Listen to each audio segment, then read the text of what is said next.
I've obsessively researched EMFs, 5G, and the health impacts these things can have on our health for a long time, and that's why I'm so excited to finally welcome a guest expert onto the podcast to talk about what the research really shows. If you're a truth seeker like me, you will love this episode. Welcome to the CYCLICAL Podcast. I'm your host, Cassandra Wilder, and I'm a naturopathic doctor and the leading expert in women's cyclical health and menstruation. Let's get started. Welcome back, beautiful friends, to the CYCLICAL Podcast. I'm so excited you're here, and I already know that you're a special human being for clicking this episode because it means that you are seeking truth. The conversation that I had with my guest today is nothing short of extraordinary. It was just fantastic to get to speak to someone that is so brilliant and so well versed in the realm of EMFs, 5G, with his experience as an engineer and working for many of the big telecommunication companies over the years. In this episode, he talks about EMFs, 5G, and what we can actually do to limit exposure to these things, as well as the true, genuine health concerns that we should be aware of. My guest on the podcast today is Daniel DeBaun. He is an internationally recognized expert in EMF radiation, EMF shielding, and EMF-related health issues, with a special focus on the effect of exposure from mobile devices like laptops, tablets, and cell phones. His concern regarding the health impact of EMF emissions grew from over 30 years of engineering experience in the telecommunication industry, where he held a variety of executive positions for a number of big companies like SAIC, Telcordia, AT&T, and Bell Labs. He's also the co-founder and CEO of DefenderShield, a company known as the trusted worldwide expert in EMF radiation, education, and protection. When I say that this episode is about to blow your mind, I really mean that. I could have talked to him for hours, and I think you're going to love this episode as well. Of course, when you're done listening, be sure to tag both of us on Instagram at Menstruation Queen and at DefenderShield and let us know what you think. Okay, let's dive in. Hi, Dan. It's a huge honor to have you here on the podcast. How are you doing?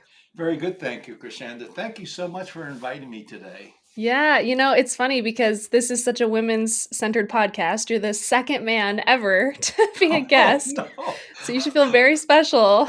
I'll try to represent the malehood as best I can. It's a pretty big thing to hold, but I think you can do it.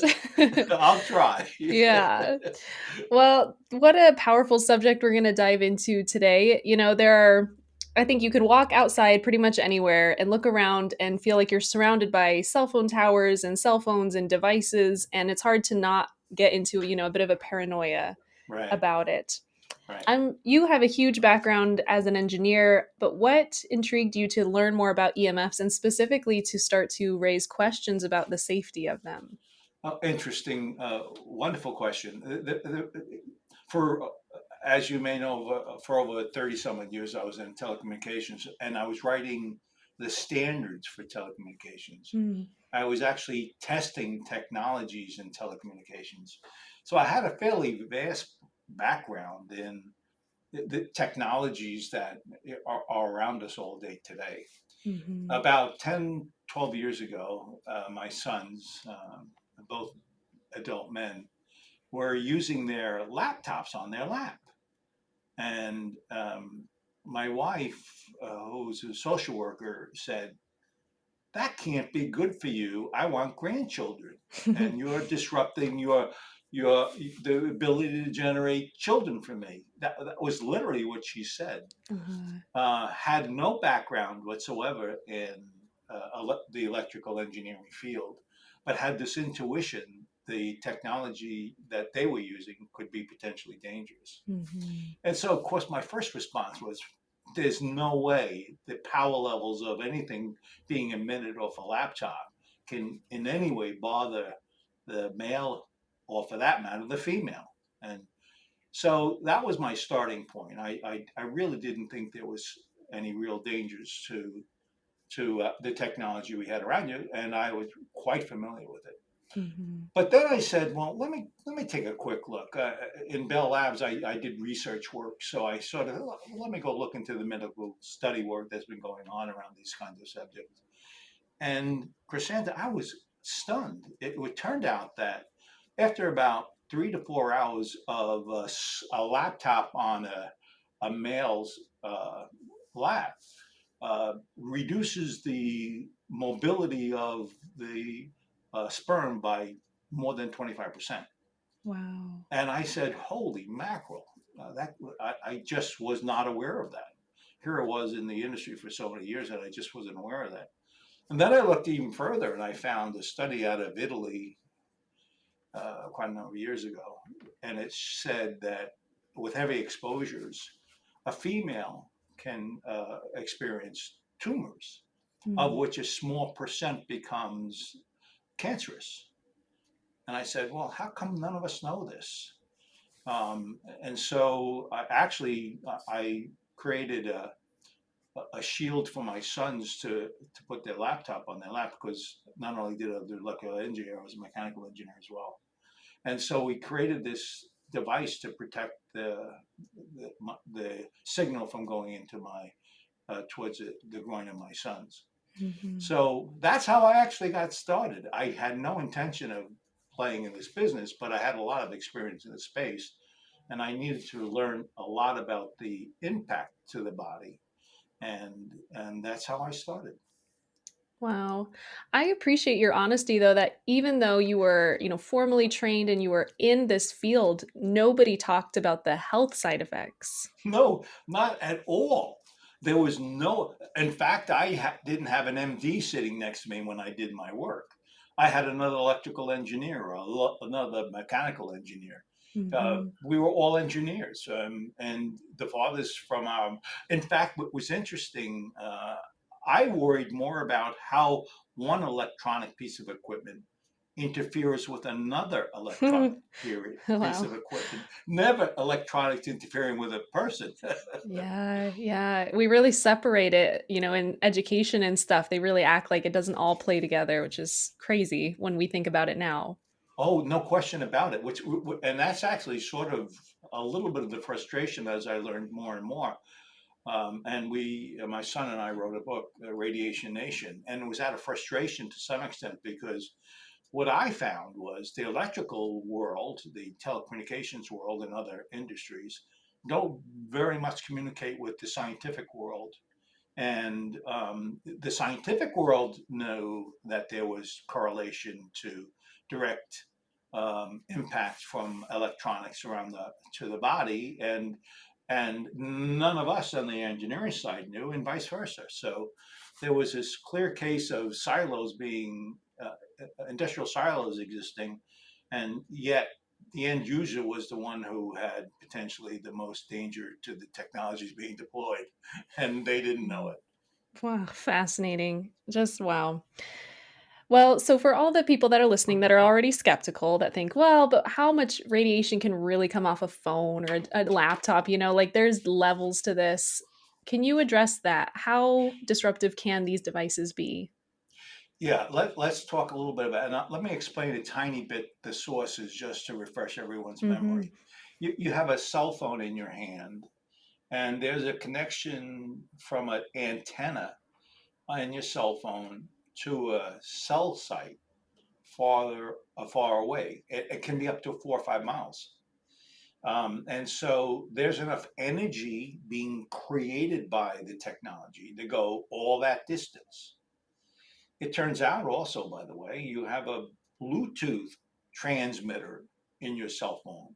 So now there's at least two transmitters that are generated signals out of it. And then, of course, if you have Wi Fi that you use, your Wi Fi transmitter is transmitting data to your Wi Fi. And all three of these transmitters are generating signals to a far end somewhere. That's true for laptops, tablets, not just cell phones. So all of a sudden, we have these technologies that are around our body. 10 years ago, when I had a cell phone, 15 years ago, when I had a cell phone, which was a brick that I carried around my car, um, I didn't use it very much because I had no friends that had phones like this because they couldn't afford it. And so all these technologies 15 years ago, they were transmitting and they were they're becoming a toxin within our environment, but it wasn't much of it. Fast forward to today, we have everything around us is these technologies, and they're all transmitting. And we have 6-year-old children using cell phones and talking to grandma for an hour at a time. So all of a sudden, the use of these technologies accelerated really, really quickly over the last several years. And we really don't know much about what this did to the human body, although there's a history of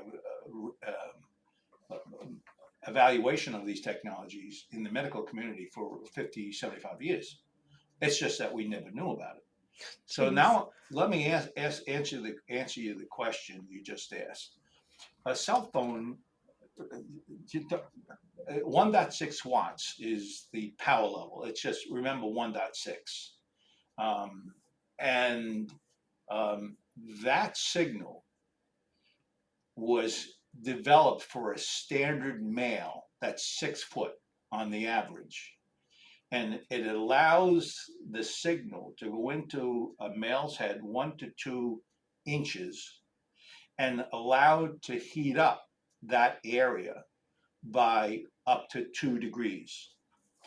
That represents about 3% of the marketplace, by the way. It was a standard that was created 30 some odd years ago based on military men, and it represents 3% of the population using phones today. It was at that time for casual use. There's no such thing as casual use with cell phones today. Mm-hmm. We all are using it for hours at a time. And so that 1.6 watts of power, the energy that gets 5 miles out into the air, goes into the head of a male by 1 to 2 inches. Well, it goes through a child's head completely. Jeez. Completely. And as you heard,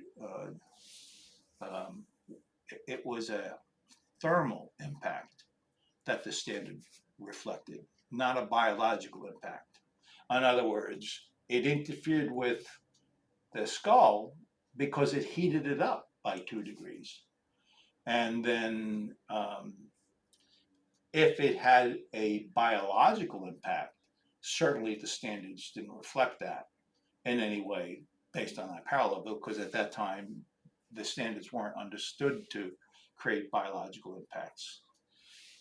Well, it takes about a Bluetooth signal is about 3 watts. It's like 5 times less the power level of a cell phone transmitter, and a Bluetooth signal in the frontal lobe can mutate a cell.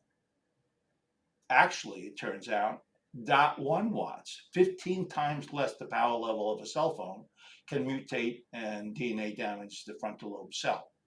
So how much does it take? Not very much. And for some of us, it goes far beyond the biological impact to the cell and creates havoc for the body, trying to deal with an environment that's today has a bunch of these signals all around us every day for long periods of time, day in and day out. And believe it or not, the environment that's created today is bothering women more than men. Yeah. Like multiple chemical sensitivity. Have you heard of that? Well, it turns out that there's equivalent to that with electromagnetic radiation. It's called electromagnetic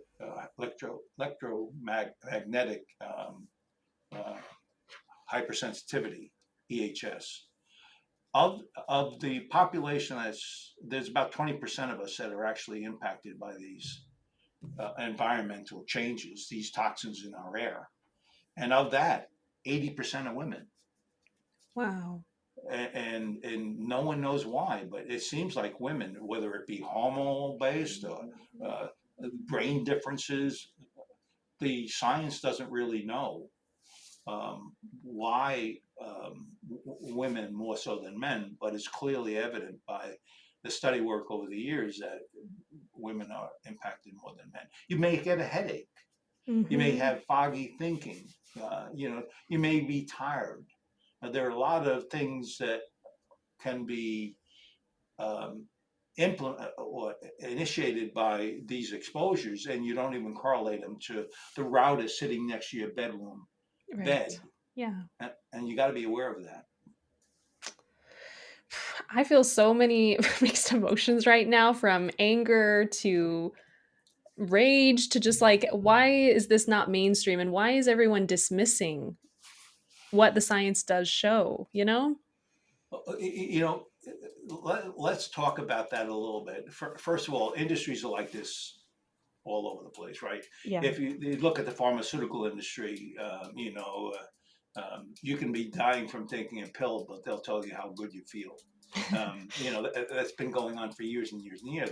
They have more money than Carter has pills. Yeah. And it turns out, and this is $1 trillion industry, and so they have a very large leverage in the standards bodies in the U.S. as well as the world, by the way. And so there is this um, momentum in the industries that position information the way they would like you to see it. Mm-hmm. But what's interesting about that is that there is certainly significant studies, scientifically based studies, well documented, well peer reviewed, that show direct links to impacting the body. Mm-hmm. Like, for example, Dr. Ollie Johansson out of Sweden, he talks about immune systems being impacted. He talks about the blood-brain barrier being suppressed, and that the immune system itself is being suppressed when you have a cell phone to your head. Yeah. Why doesn't all of us know that? It's because the industry argues that Dr. Ollie Johansson's study is not statistically significant. In other words, Oh, gosh. not enough people were tested to substantiate the claim. Mm-hmm. And that's oftentimes the case. There are thousands and thousands of studies on this subject matter, peer reviewed, that show clear evidence of many conditions, including immune system suppression. Yet none of us really know about that. And that's because they have more money than we do. Um, Yes. the medical community had.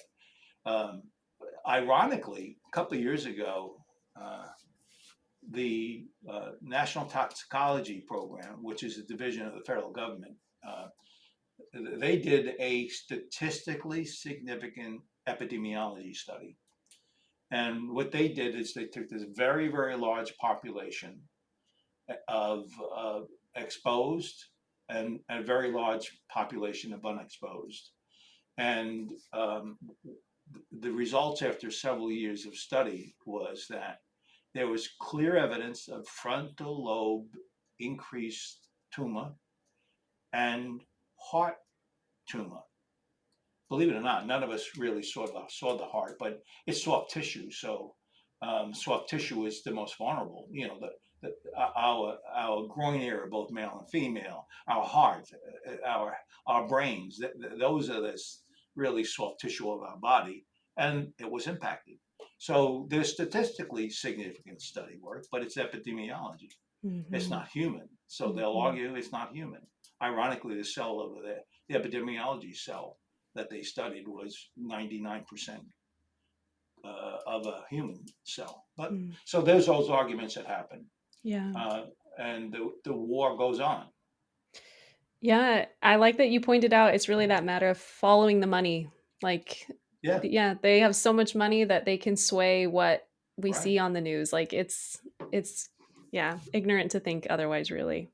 Yeah, it's really true that there's a lot of factions in our environment, in our society, and and some are more influential than others.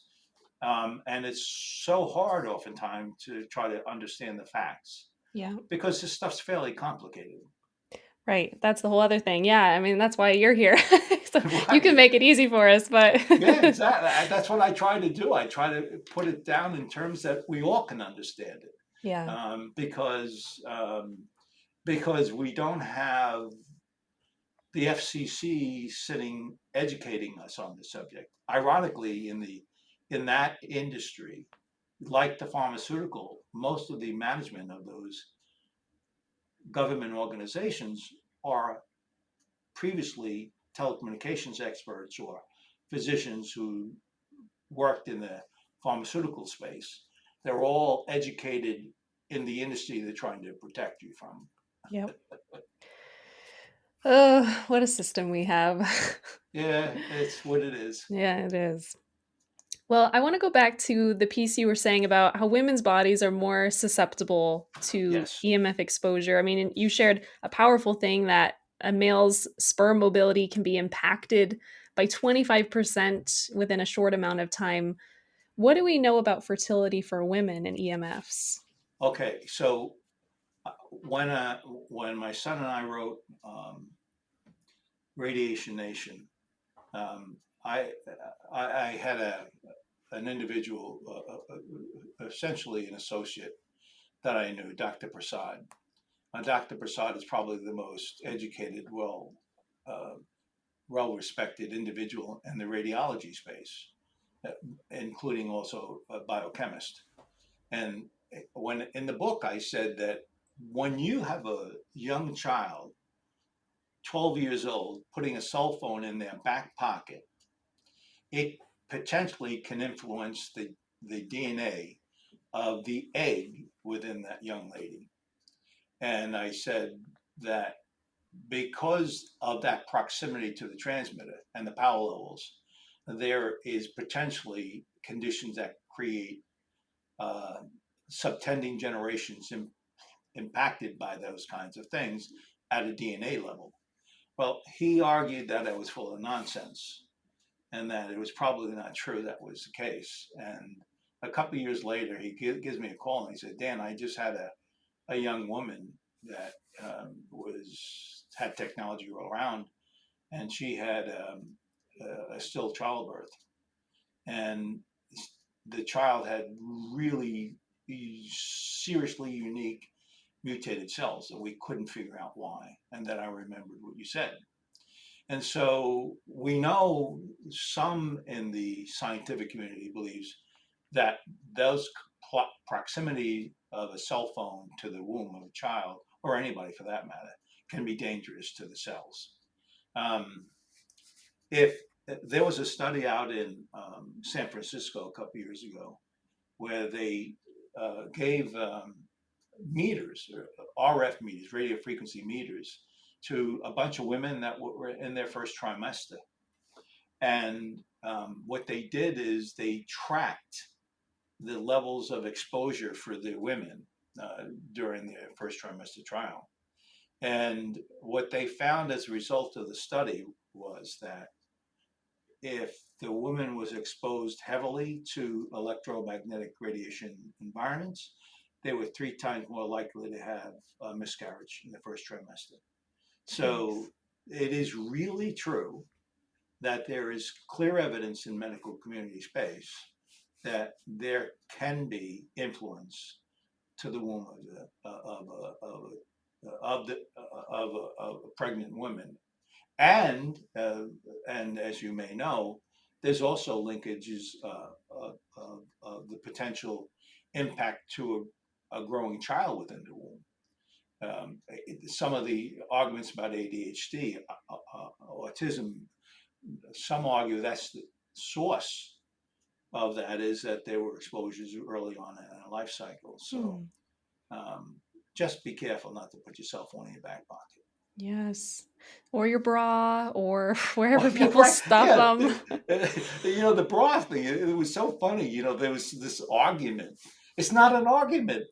The women who put their cell phone on their breast were found to have mutated cells, and actually cancerous cells in some cases, directly where the phone was. Right. It wasn't scientific evolutionary messaging that we missed. It was clear and simple. You put your cell phone on your breast, it potentially gets cancerous. Yeah. I mean, it makes sense when you say it, but then you walk outside and you see people with bras sticking I out, or, know. you know, with phones sticking out of their chest. Right. You're It's like, what are you crazy. doing? Yeah. You can't do that. No, You no. just can't do that kind of stuff. And in fact, in general, that's the right message, right? Just be careful where you put your technology. Being aware of where you put your technology keeps you safe. And there's very simple ways of preventing these kinds of things. Like for example, I mentioned if you have a cell phone to your head, it penetrates 1 to 2 inches into the head and heats up by 1 degree. By the way, 2 degrees, it's heating up because it's a microwave signal. An RF signal, a cell phone connection, it has a frequency rate of about 1 gigahertz. That's the speed, the speed of the signal traveling in a waveform. And a, a microwave oven works at 2.3 gigahertz, just a little bit faster. And what happens with a microwave is the water between the cells of the meat you're cooking heats up the cells and they begin oscillating. And it oscillates and starts heating up, and within minutes you have your cooked meat. Well, guess what? A Wi-Fi signal is 2.4 gigahertz. It's literally the almost identical frequency rate, but much less power. But because it's so close to your head, there's that potential for heating it up, like the thermal impact standard says it will do.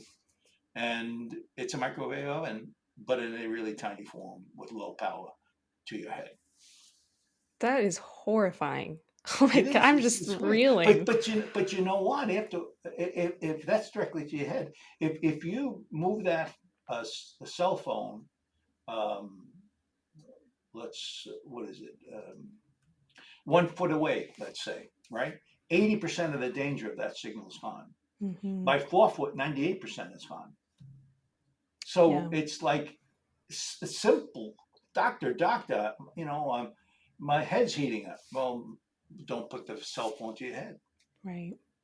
Simple things. Yeah, I'm excited in a little bit here when we talk about solutions. I had a feeling that would be one of them, like just put it on speakerphone. Yeah, like don't. Right. I can Yeah, literally say, exactly. don't Right. microwave your head. It turns out that this is like a station break. Managing your telecommunications or your technologies around you can easily keep you very, very safe if you do a good job. As simple as that. Well, so on that note, then a big question I've been wanting to ask you, because when you talk about cell phones, you know, laptops even, what about things like Wi-Fi routers and then actual cell phone towers? You know, those are at least a cell phone tower. Some people maybe literally move away from them, but they're everywhere. So what about those things? If you're within 1,000 foot of a cell tower, you're 3 times more likely to have cancer. Oh my gosh. There's multiple studies that have come to that conclusion. So if you're really, really close to a transmitting cell phone tower, you should move, particularly if you have kids, because statistics tell us that you are at risk. So you really want to be cautious when you decide where you live, that you've looked and you've seen where the transmitters are. Well, and correct me if I'm wrong, but I can't believe, I mean, where I live, people are moving here in hordes. So there are new condos and townhouses and apartments everywhere. And more, I'm noticing they are building cell phone towers right next to them at the same level of like the upper apartments. And to my understanding, that's the most dangerous, to be in the same, I don't even know the right word, but on the same like plane. Is that true? You know, actually, you actually introduced something different into our conversation. Um, Anything being deployed these days are what is called 5G, Mm-hmm. small cell sites. Um, and I'm not sure you wanted to get into this too much detail, but um, when you have a cell tower far away from you and it's really high up in the air, they're transmitting at 60 watts. Um, and so part of the reason why within 1,000 foot there may be some dangers to you is because the power levels are higher. Mm-hmm. And so when you have these new condos being built, the service provider can bring in significant, highly expensive telecommunications that distributes cell phone service, or excuse me, wired service into the building, or they can use a wireless service. And if they're really small and they're close to the building and they're low, below 20 feet, they may be um, smaller versions of the cell towers that you see far away, but lower power levels, maybe 20 watts. So in and of itself, that's more of an increased power level, very, very close to you that you don't typically have. If it's a 5G cell tower, what they call small cell site, they can be up to 40 to 60 watts. Hmm. And they have very, very targeted service. Most of them are not 5G yet.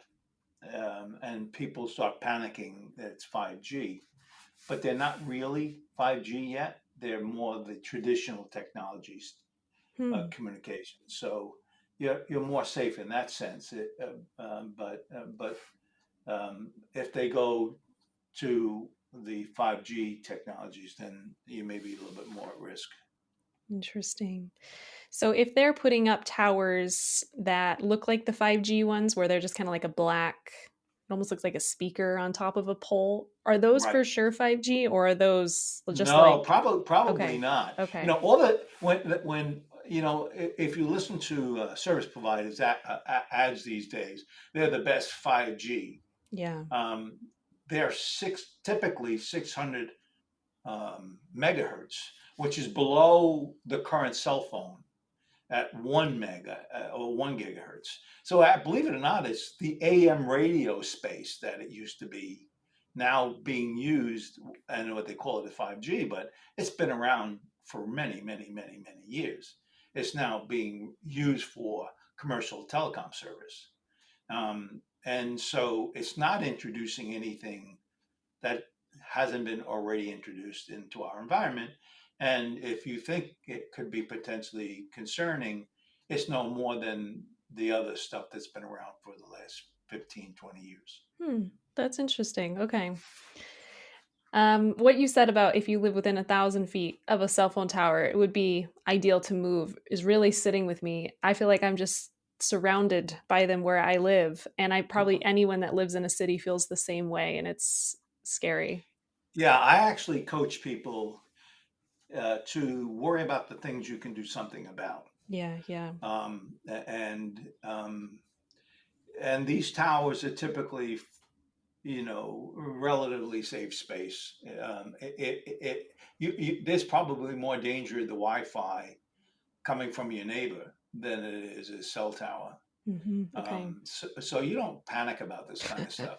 You just make sure, like for example, with your router in your house, in your apartment, you don't want that router in your bedroom. Hmm. And we'll talk a little bit about that later, I hope.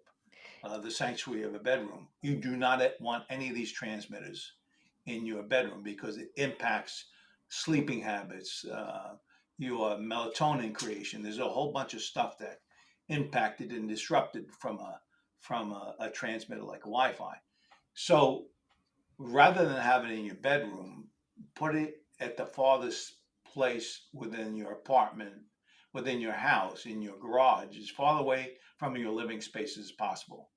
And then at night, get a $10 timer that turns the power on and off to that device.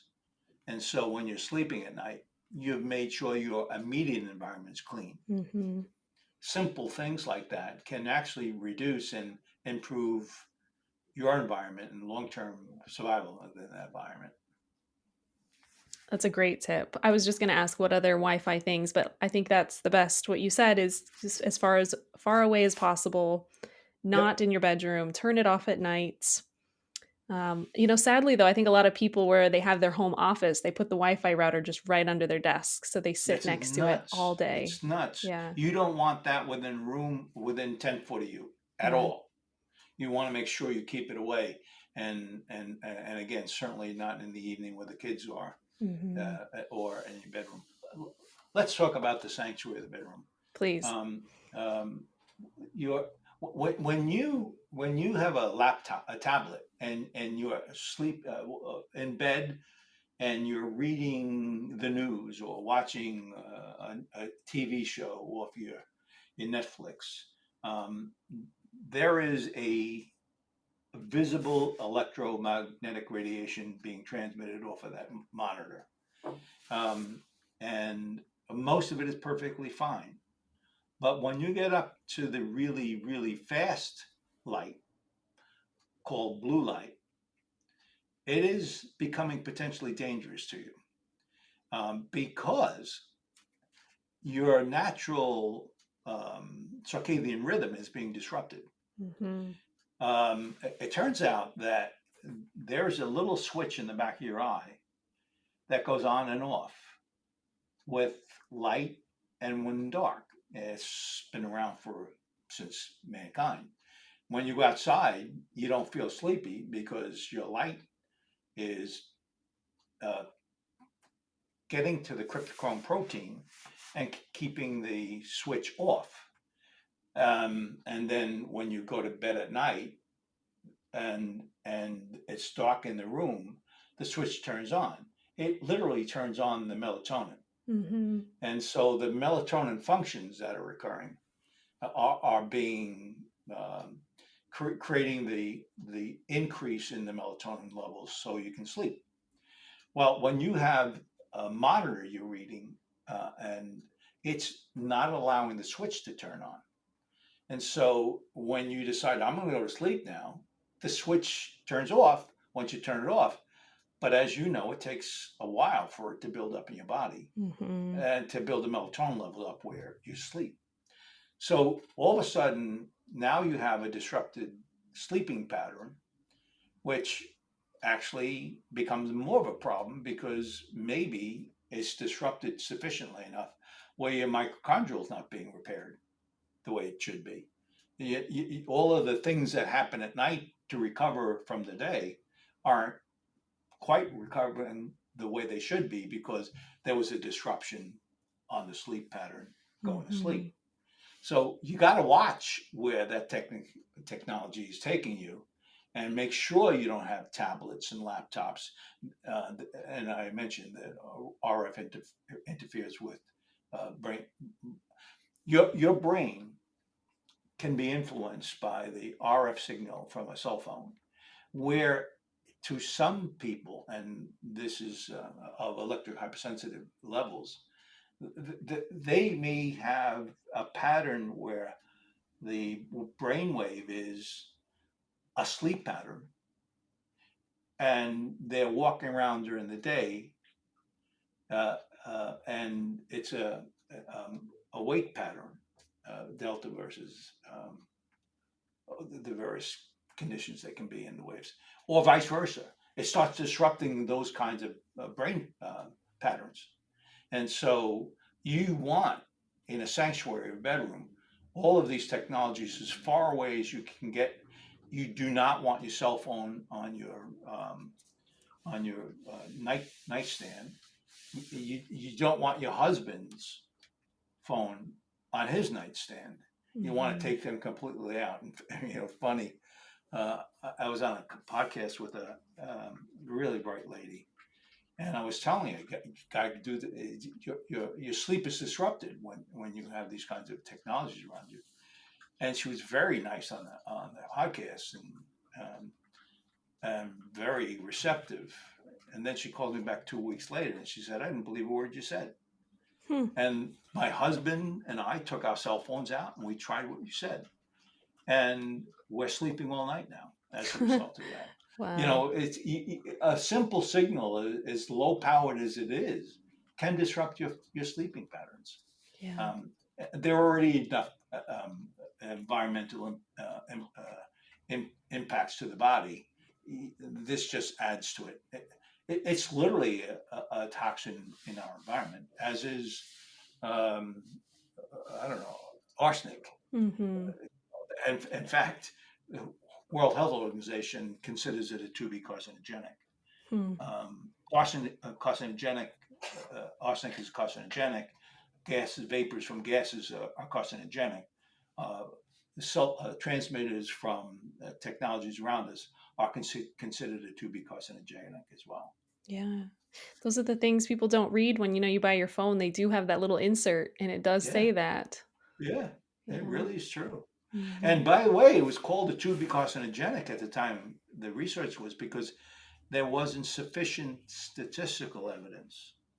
Hmm. And now the individuals that categorized the to be carcinogenic as a to be carcinogenic have stated clearly that if they had the National Toxicity Program study, or for that matter, the Ramasani Institute study in Italy, which is another epidemiology study that found the same data as MTP, they would have thought it as a category 1 carcinogenic. In other words, direct a direct link to cancer.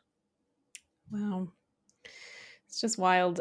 And it's funny, you talked about blue light and melatonin. When I do hormone lab testing with people, usually their melatonin is extremely low. So, this is one Yes. thing we talk about. And then mitochondrial dysfunction is a problem everybody seems to be having. So, I don't know, Dan, do you want my job? No, actually, let's talk about the mitochondrial stuff. Please, okay. It turns out that I haven't spoke about this, but um, when you and I were in the woods and we saw a bear in the woods, we decided to run. We could have decided to fight, but we didn't think that was smart. In other words, there's a, a voluntary, involuntary almost response to our environment. And we all know about the fight or flight. Well, it turns out that recent research shows that the cell does the same thing. So when there's a toxin in our environment, a chemical, a biological, a physical, or electromagnetic radiation, there's a cell danger response that occurs. As a direct sort of response to a cell danger response, it's so the body adjusts itself under that attack essentially. And one of the things it screws around with is the mitochondrial function. It takes the mitochondrial that clusters and it separates it. Dr. Navio calls it meatballing. And so at night, when you're trying to repair, it doesn't repair very well because it was screwed around with during the day because of that exposure.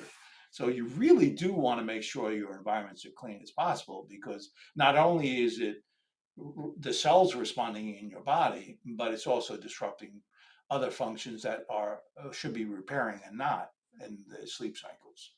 Yes, yes.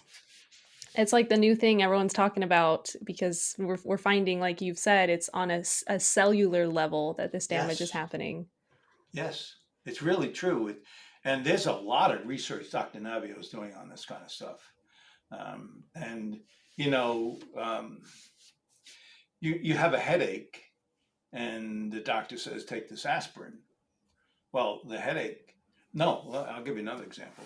Um, um, you have a person has dry eye, and where's the source of the dry eye? Well, it turns out there could be many sources. One of which could be you're looking at a monitor all day and you have a blue component of the signal, which is known through research and study work to create dry eye, as well as premature macular degeneration. So there's very real things that happen um, at the cellular level that impacts the way the body seems to appear. It seems to be dry eye, but it's not dry eye because it doesn't have tears. It's not creating dry. It's dry eye because it's being modified at the cellular level not to do what it should be doing. Mm-hmm. Yep. So fascinating. Oh yeah, it's we're just learning about all this stuff. I really don't. I don't think because this stuff's been around us for so short period of time in our evolution. We're only really beginning to know what the impacts are um, to our bodies with these kinds of exposures. But Yes. there is a challenge going on in the industries where there are some factions taking the FCC to court about these very subjects, and that the power levels of our technology around us is higher than it should be, or at least it should be reviewed to be determined if it's higher or not, what than it should be. Yeah, good. I'm glad some people are really fighting Yeah, for this. yeah. Actually, John Kennedy, who we do Mm-hmm. business with, he took this up and he brought it to appeals court, and one of the judges, said something like to the FCC, convince me that I shouldn't rule against you because so far what I've heard, I'm ruling against you. Jeez. Yeah, well, it'll be interesting to see. Yeah, yeah, will be.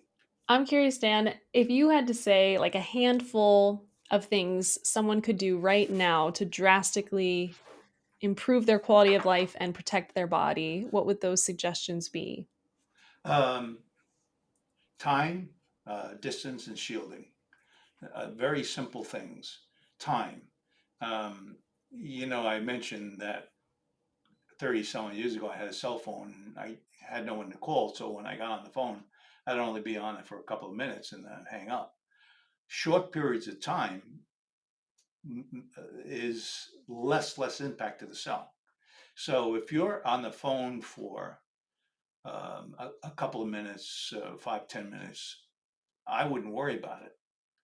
There is likely no statistical significance in that kind of exposure with long-term problems that you may have. So time is monitoring time with these technologies around us is one of the important things to sort of note. The second is distance, and we've spoke about this. Mm-hmm. If you move stuff completely away by 4 foot or more, the dangers are gone. So you really want to think about when you have technology around you where you put it.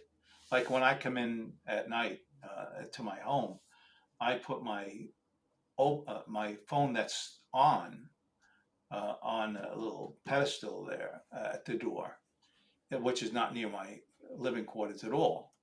And so that distance is my friend. Mm-hmm. Distance is your friend with all these things. Simple distance. You may want to think about it as like bees in the room. One bee can sting you, and you probably won't die unless you're allergic. If you have 1,000 bees in the room, then you run the risk of dying if you're stung. So the idea is reduce the number of bees in the room. So if pushing it away makes it safe enough for you and you think you're comfortable, that's fine. But if you have a cell phone that has 3 transmitters, so transmitted to the cell tower, the Wi-Fi and the Bluetooth, do you really need all 3? And the answer is, of course, no. I don't have Wi-Fi I use my cell phone with, nor do I have Bluetooth that I use. So I turn those transmitters off. Simply by reducing those number of transmitters in my environment, I'm actually reducing the exposures and the cumulative effect of all those transmitters. So reduce the number of bees in the room is a good general practice. And Go ahead. I was just going to say, I literally just turned off my Bluetooth transmitter and my Wi-Fi, so Right. I'm You listening. don't even realize it, right? You don't even realize No. these things are around you, but they are. And it's simply by like thinking about it a little bit, um, you become more safe. I have a laptop that hasn't been on my lap ever. Mm-hmm. I have a monitor that is the screen I use that's several feet away from me, and I feed a HDMI link to that monitor, and so I'm not very, very close to the transmitting powers. In addition to that, I have an Ethernet. I've taken my laptop and I've connected it directly to an Ethernet connection.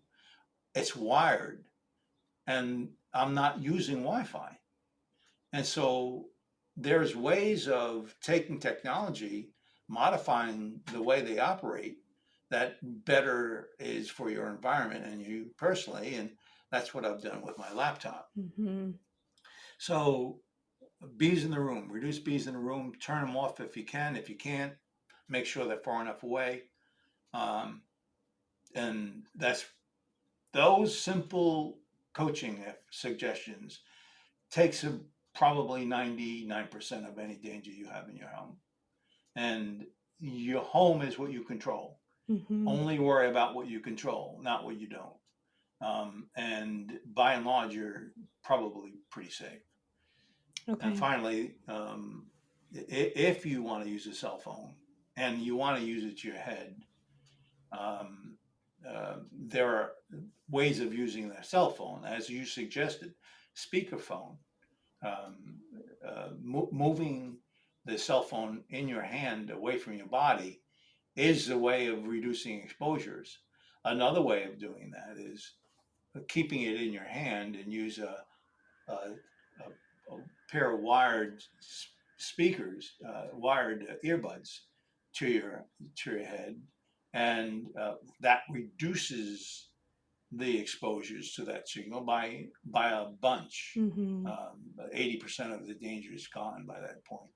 And if you're really fastidious about this kind of stuff, there are technologies on the marketplace where you can actually take that earbuds and rather than going electronically into the earbud, they go acoustically into the earbuds. In other words, they take a electrical signal converted by using a tiny, tiny little speaker, and they put it into a tube, and so it's literally wave patterns of of, um, voice that you literally are hearing in your ear, but there's no electronics that's driving it close to your body, Hmm. but close to your head. So there are things you can do to minimize exposures.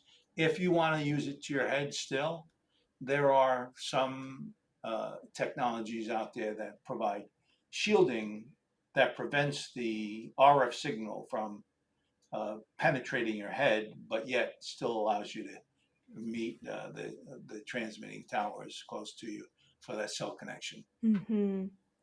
Well, that's the perfect segue because I was just going to ask you about DefenderShield, the company you and your son created, because a lot of your products are like that. They're trying to allow us to leave or to lead a normal life, but still be protected.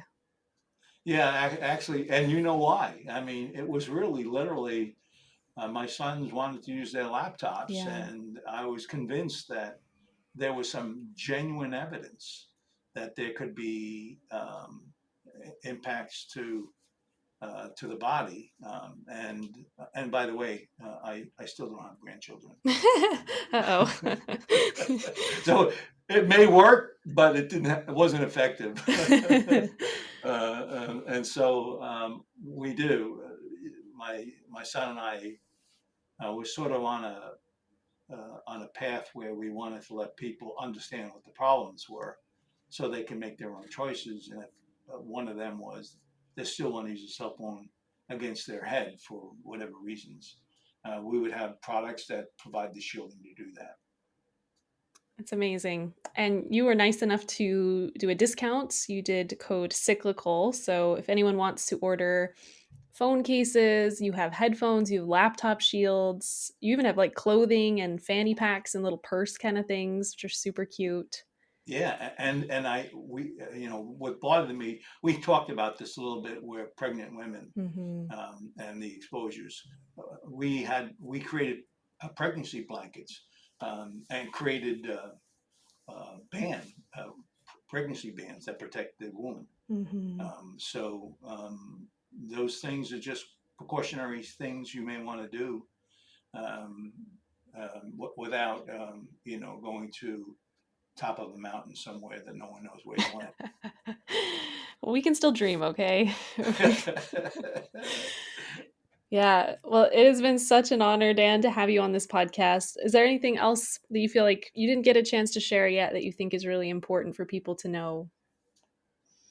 Well, I haven't, but I've hinted along the way today, and you're the architect of your own destiny. The fact is, you control your own environment. You really shouldn't wait for others to do it for you, and you should be understanding your environment the way you want, based on the information you gather. Um, if you are expecting a government or an institution of any sort to sort of make sure you're safe, you'll be waiting a long time. Um, if you're able to understand kind of the sources of your environment, including, like, for example, volatile organic compounds we talked about a little while ago. You wouldn't keep a gas can open in the middle of your living room. You wouldn't do it. You'd put a cap on it. Well, that's exactly what we're talking about here. If you're not using a Bluetooth transmitter or on your cell phone, turn it off.